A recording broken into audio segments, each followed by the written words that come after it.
Why focus on Riesling? Why should people be drinking Riesling? Ooh, why should people be drinking Riesling? Let's begin with the fact that it's the greatest grape from which wine is made. Not just the greatest white grape, the greatest grape, period. And I think that the reasons for Riesling are many and varied, but let's begin with that its inherent flavor is beautiful, complex, and interesting.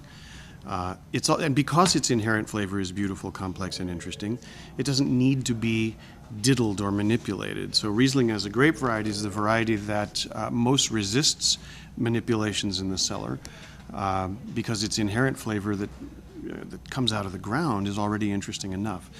I'd say the second thing is it's capable of being beautiful in such a variety of ways. You can have very beautiful bone-dry Riesling. You can have very beautiful Riesling with a modicum of sweetness. You can have very beautiful Riesling with a lot of sweetness. And as we discuss this question of sweetness, which for many people is the barrier that keeps them from approaching Riesling, I think, first of all, we needn't shrink before it because we often tend to conceptually confuse sweetness. All sweetness isn't the same. There is the sweetness of an apple, and there is the sweetness of a Twinkie. One good, the other not good. So when you're talking about the sweetness of a beautiful piece of fruit, you know, something that's crisp and vivid, and you wouldn't want to eat an apple if there were no sweetness in it. Any sensible, sentient being would spit it back out. So Riesling succeeds in a variety of styles. Riesling also, when it has sweetness, often has that sweetness at the expense of alcohol. So you can get a tremendous volume of flavor, really beautiful, interesting flavor out of Riesling, at or below 10% alcohol.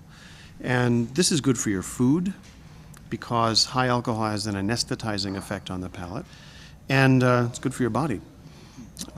Very high alcohol wines somatically tend to be nervous system depressant, and not to mention all the other social resonances against drinking a lot of alcohol. So what else can I tell you about Riesling? The Riesling wine, the Riesling grape and the wine that it produces excel by the quality of its flavor, not by the power or the intensity of its flavor, but by how it tastes. Not how much flavor it has, but how good the flavor is. So in that sense, cultivating a taste for Riesling helps the drinker avoid a very common confusion in wine appreciation, which is the more flavor there is, the better it is. As Kermit Lynch once said, that's like judging a piece of music by how loud it is, or by judging a book by how long it is. You know, the question is not how much does it taste, the question is how does it taste. It's again, not the intensity of the flavor, it's the flavor of the flavor that we're concerned with.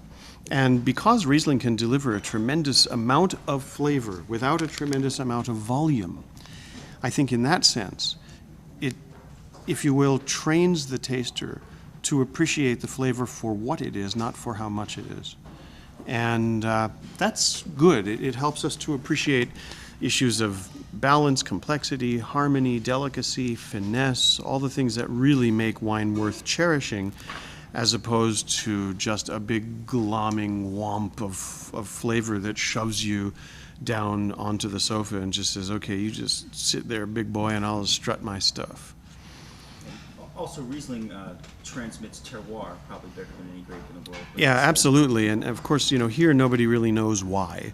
But the Riesling does transmit terroir. Of course, vine is a creature that needs to sink its roots down in search of a reliable aquifer. And Riesling tends to be planted in very geologically complex soils. Riesling is a late ripening variety, and so you have to do whatever is necessary to maximize the odds of its ripening. So you want to give it a certain angle of exposure to the sun, so it gets higher power sun, kilocalories, what have you. So Riesling is not only is a transmitter of very minute nuances and distinctions from one site to the next, but Riesling is also like a mirror, metaphorical mirror to the geology of the site where it's planted. Randall Graham said something really beautiful. He was tasting a Münchberg Riesling from André Ostertag in Alsace, and he said drinking this wine was like shaking the hand of a mountain. And that's Randall is such a beautiful phrase master in those regards, but it's very vividly conveys the point that Riesling wines when you taste them made in the same cellar from contiguous or nearby plots of land, and you see that with all the other variables removed, the wines are nonetheless different from each other, that is the first in a daisy chain of very interesting thoughts and speculations that ultimately take you back to the wonder of creation. Why? Why do these taste so interestingly different from each other? What is it saying? This vineyard speaks with that set of flavors, and its neighbor speaks with a different set of flavors. So again, you start first of all being delighted at the variations of which this thing is capable, and as I said, that really sets you off into a chain of appreciation and gratitude that ultimately I think can be almost sacramental. Pinot Noir takes people there. Nebbiolo certainly takes people there. But Riesling, greater than any, can and will take you there. On the other hand, if you just want to slug it down, the stuff tastes good. You can go as far with it as your own temperament cares to take you, but you don't need to feel that if you're not having some great holy moment with Riesling, that you're not getting it all. You just go as far as you want. Riesling's a very forgiving variety. And keep trying. And keep trying. Let's talk a little bit about grower champagnes. What are grower champagnes, and how are they different from some of the bigger brands that are out there, and why should people be drinking them? The big houses in Champagne have had it very easy for a really long time. It's the only region in France at this point that wasn't an artisanal production culture, because it has been dominated for the last 120 years by the big houses. Now, up until about a generation ago, most of these big houses were still family owned. Now many of them are owned by multinational luxury goods conglomerates. You have Moet and Chandon and Veuve Clicquot owned by Louis Vuitton Moet Hennessy, which is a $5.6 billion luxury goods conglomerates, basically selling matching leopard skin luggage and monogram ballpoint pens and all the stuff without which the shelves of duty-free shops would be bare. And for that, if no other reason, you should drink grower champagnes, because you don't know what these guys are into. I mean, I'm not suggesting that they're into mischief, but they're selling all this stuff, all this luxury stuff. The grower is only selling the champagne from the grapes that he himself grew. So at the very least, you can say when you buy grower champagne, you can be certain that no dolphins were harmed. So there's that. The other thing is, to the extent that we tend to prefer to buy from small producers, to know the people who grew our stuff, as opposed to buying a product that has been fashioned for us by people who have studied our consumption habits and have twiddled to the nth degree the thing to make it so that we'll like it. The small grower is simply transmuting what came out of his ground.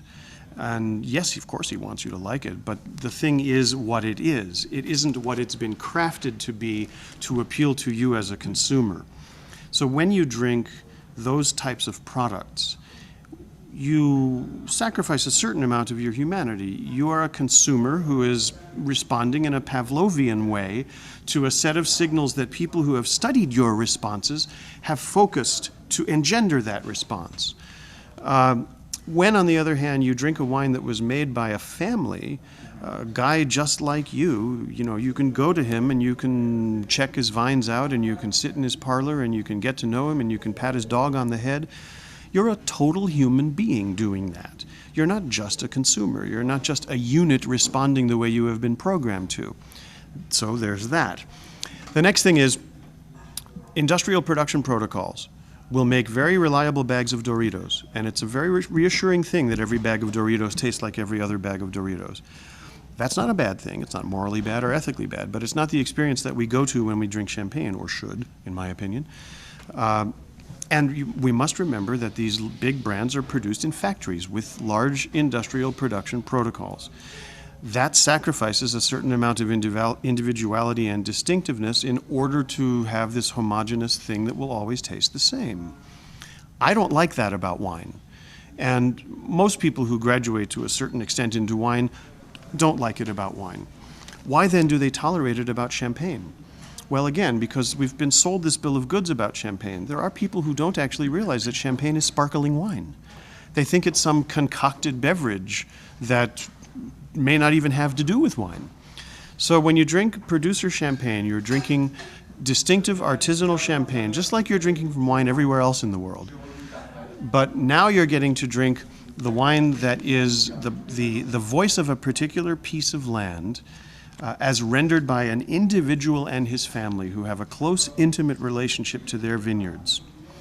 And that relationship is embodied in the wine. And so when you drink the wine, you participate in that relationship. So you become part of a nexus, you become part of a chain. The grower is united with his land, his wine expresses the connection, you taste the wine, you like the wine, you are united with his connection to his land, therefore you too are united to his land. So grower champagne helps to remind us that there are these distinctive individual places in the world. And in a sense, metaphorically of course, they take us there. If you compare that to the experience of opening a bottle of industrial champagne, you're simply a consumer drinking a product that almost might have come from anywhere. Like any product, like Coca-Cola. Like Coca-Cola, and there are things very much in common between those things. Now, obviously, industrial champagne, you're dealing with a kind of a meso-terroir aspect. Obviously, they're getting grapes from throughout the region of Champagne. But they don't like to talk about terroir because they realize that their work snuffs out its expression. So they prefer to tell you that all champagne must be a blended wine, but that's, of course, a very self-serving... They hide behind this sort of house-style thing, yes. Yes, indeed they do. And hiding behind it, of course, is, you said it, not me, but I won't disagree with you. But they tell you that it has to be a blended wine, which is, of course, at the very least self-serving, and at the very worst, I think, patently false. And we can demonstrate the patent falseness of that by showing individual terroir champagnes and asking people, well, which do you think are more interesting, and which do you think taste better? And the other thing is, of course, the feel-good experience. Who'd you rather support? Yeah. Would you rather support the guy in the ascot and the Lubiam suit and the private jet, or would you rather support the little vigneron with dirt under his fingernails? Would you rather support the champagne that's crafted by a marketing committee that has studied your consumption habits? Or would you rather support the champagne that simply grows out of the ground and the grower lets it speak and you get to see what it tastes like and what it has to say? And we're talking about very small production numbers, in some cases 2,500, 3,500 cases, 4,500 cases. Oh, in some cases less than that. I mean, the smallest grower in my portfolio makes 1,700 cases a year and the biggest makes about 16,000. The largest producer of champagne in my portfolio bottles in a year what Moet and Chandon probably has bottled by 3 p.m. on January 2nd. Right. And there's just no way they can produce the same quality. I mean, scale just prevents the same expression of artisanality, of terroir, etc. and so forth. Scale involves compromise. It must Always. It must do. And again, for me, these are issues of honor, if you will. But they don't need to be for someone else. The other argument that one can make on behalf of artisan champagne is just dollar for dollar, you're getting more interesting flavor for your money. Well, and I was going to ask you that. I'm not trying to blow smoke up your ass, but how is it that these champagnes are so well priced? I would think that scale of production and that grower-producer onus on him would make the wines more expensive, but in fact at the same price essentially as the bigger brands. So logically you would say, of course, that the bigger brands can amortize their fixed Exactly. costs and so forth, but the truth of the matter is the little grower doesn't have the PR budget that the big brands have, and that's what drives the price up of the big brands, is all the tremendous amount of money that they spend for product placement in James Bond movies. And, not at all the stuff that they do. Right. And, if you go into a market and a big house, which has been accustomed to having a lot of champagne poured by the glass in all of the top tier of restaurants, if they start to feel threatened, then they will drop the price to lose money just to maintain their market share. So they are also manipulating prices. That's another reason that the grower's champagne can sometimes be cheaper. Look, the fact is, though, we never sell, at the non-vintage level, we never sell producer champagne on price. We tend to be more or less at parity with the big houses. We offer, I think, a superior glass of wine. Where it gets very interesting is when you trade up to the vintage level and to the tête de cuvée level. The tête de cuvée prices for the big houses really have nothing to do with the cost of production. That's just That's just charging the highest price that they can, hoodwink some desperate hipster into paying. And, at our level, we're selling our tête de cuvées for half the price that they're selling theirs for. So, now you're seeing on one hand a price that truly reflects the production cost, and on the other you're seeing a price that is simply this kind of symbolism. And where that comes to the customer is value in the glass.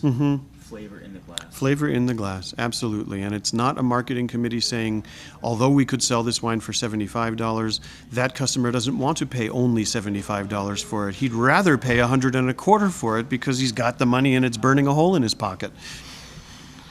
Well, that's good.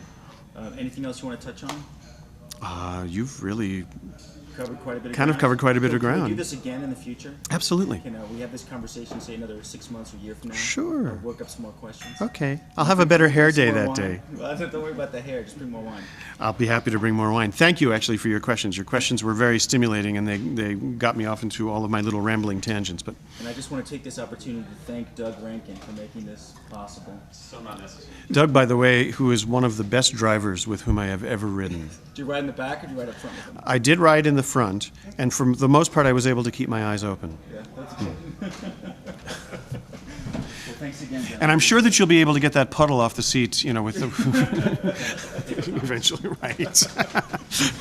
Terry, Jim, thanks a million. a pleasure, really. Yeah, for me too. Seriously. For me too. Keep Thanks up for this. the job for the wine. Keep bringing us I hope it turned out okay. If you need to do a lot of editing, I'll understand. No, no. And I'll send you a copy to this, any your address you want to give me, or